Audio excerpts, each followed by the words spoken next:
fill the gap left by the new Laker Montrezl Harrell. Ibaka averaged a career-high 15-plus points per game last season. Oh, there's no place like home, even if Toronto may not be able to play at home. Fred VanVleet agrees to a 4-year, $85 million deal, largest contract signed by an undrafted player in NBA history. And Carmelo Anthony, smelling roses again, agrees to re-sign with the Trailblazers. 1-year minimum deal. Portland needs scores, and Anthony can score the basketball. Adrian Wojnarowski's phone does not have an off button, and we're all better because of it. All right, NBA, how does the Gordon Hayward deal go down with Charlotte? Neil, in 2014, Gordon Hayward was playing with Utah. He was a restricted free agent. Michael Jordan and the Charlotte Hornets signed him to an offer sheet. Now, Utah matched it. But Gordon Hayward, his agent, Mark Bartelstein, remembered the effort that Charlotte made to try to get him back east then. Well, they were able to pull it off this time. He had talked with a number of teams about sign and trade scenarios, including his hometown Indiana Pacers.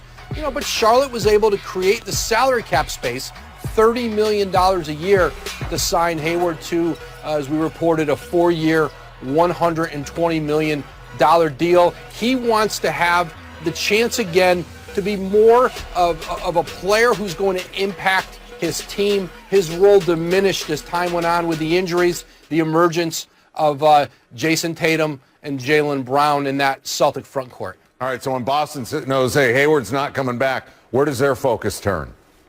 Well, they got a commitment today from Tristan Thompson, free agent center from Cleveland, who they had talked on and off again about trading for a number of years. But, listen, to get the money off of their cap with Gordon Hayward this year certainly allows them some flexibility to do some things. While it was nice to have Hayward at $30 million a year, it didn't exactly financially balance out their roster to have that much money all tied into one position on the team. All right, Rondo's got a couple rings, one with the Celtics, one with the Lakers. Now he's a Hawk. What's he bring to Atlanta? Yeah, he goes there 2 years, $15 million. And this is an Atlanta team that wants to get tougher. They want to get more physical. They want to get better defensively. They can score the ball, built around Trae Young. Rondo can play a leadership role on a very young team, and a team that hopes, I'm not sure they're a playoff team this year, but they want to get closer to the postseason and start competing in the East, to play in the playoffs. When it comes to the NBA, nobody works harder, nobody does it better than you, Adrian Wojnarowski. Thanks, Neil.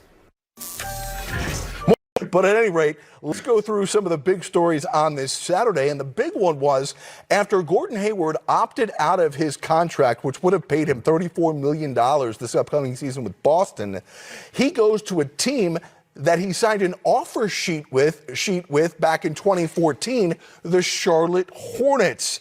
It could reportedly turn into a sign and trade deal where Boston would ultimately get some cap relief by sending Gordon to Charlotte, but that is really not the big story here. We'll get more into Boston in a moment, but first, Channing Frye. Charlotte here, they draft LaMelo Ball the other day, and now they give $120 million to Gordon Hayward. Your take? I mean, congratulations to Gordon Hayward. I think when you look at their team and their makeup, I just don't know where this fits in, though. I don't know, for $120 million, that person, if you add a $120 million player, you should automatically be put into the playoffs. And I looked at the 1 through 8, and I don't even have them 7 or 8. But just looking at their roster, you're asking Devontae Graham to do a lot. You're asking Cody Zeller to do a lot. And so for me, is Gordon Hayward going to turn back into the all-star he was in 2017 with this really young core?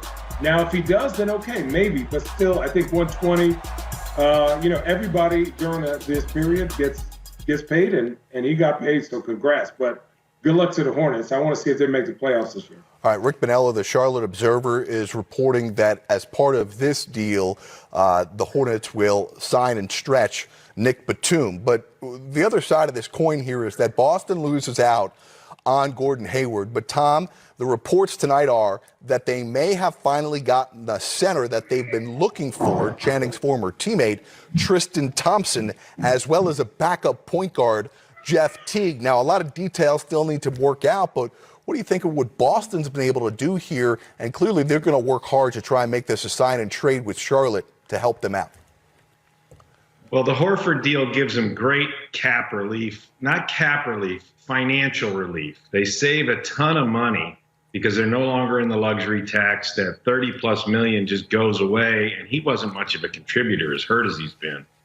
So they replace now with Tristan Thompson, and the reason they may do that sign and trade with Charlotte is in order to get a trade exception where they can then trade Thompson into that via sign and trade. I think they could do it without that. They're trying to maintain a full mid-level exception on top of getting Thompson.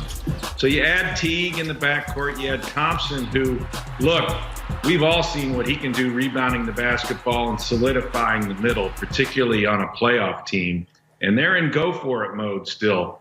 Tatum and Brown really just starting to approach the early part of their prime.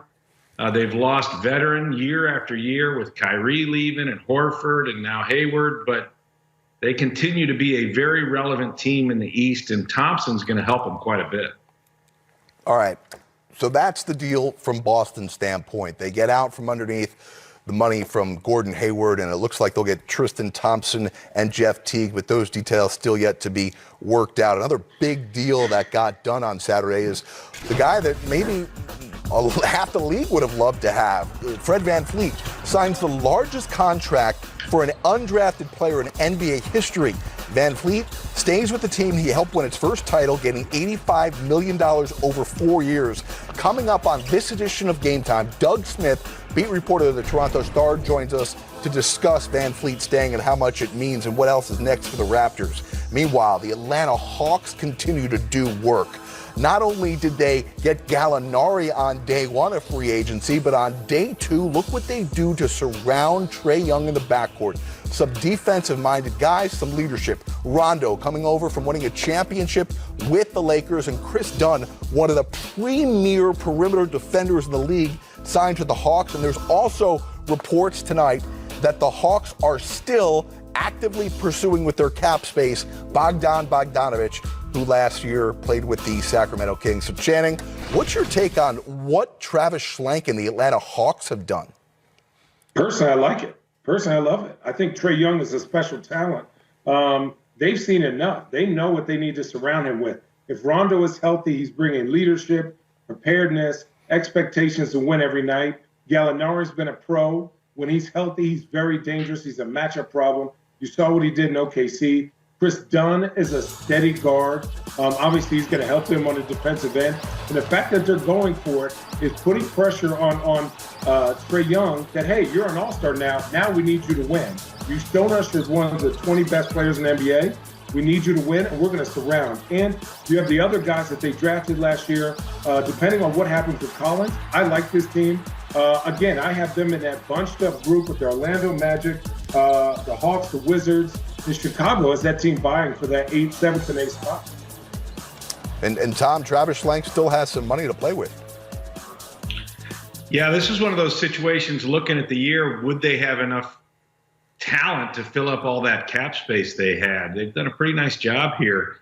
You know, Gallinari's a terrific locker room guy. Rondo's really hit or miss. You don't know what you're going to get. Remember what happened down in Dallas. Things can go haywire with him. They gave him quite a bit of money. So, you don't know which Rondo you're going to get. But for them, when you look last year, all the production for the Hawks came out of their youth, which is what you want when you're trying to build. And then they add to that youth with Okongwu. So they've got all their hope and promise for the future in building everything around Trae Young. Well, it's time to bolster Trae Young and his brilliance, and Collins and Hunter and all the other Reddish, the young talent they have, with this veteran mix that Channing did a great job of describing. So it's a nice next step to get them legit and get them into the playoffs, and then see if their greatness can evolve to where they can be really interesting in a couple of years. Nice to see teams being aggressive and going forward, even if it doesn't mean championship or bust. It means, as Channing said, vying for that play-in round of the playoffs at 7 or 8 in the Eastern Conference. Let's go back to the Western Conference. Another former teammate of Channing Frye, Carmelo Anthony, signing another one.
Bye.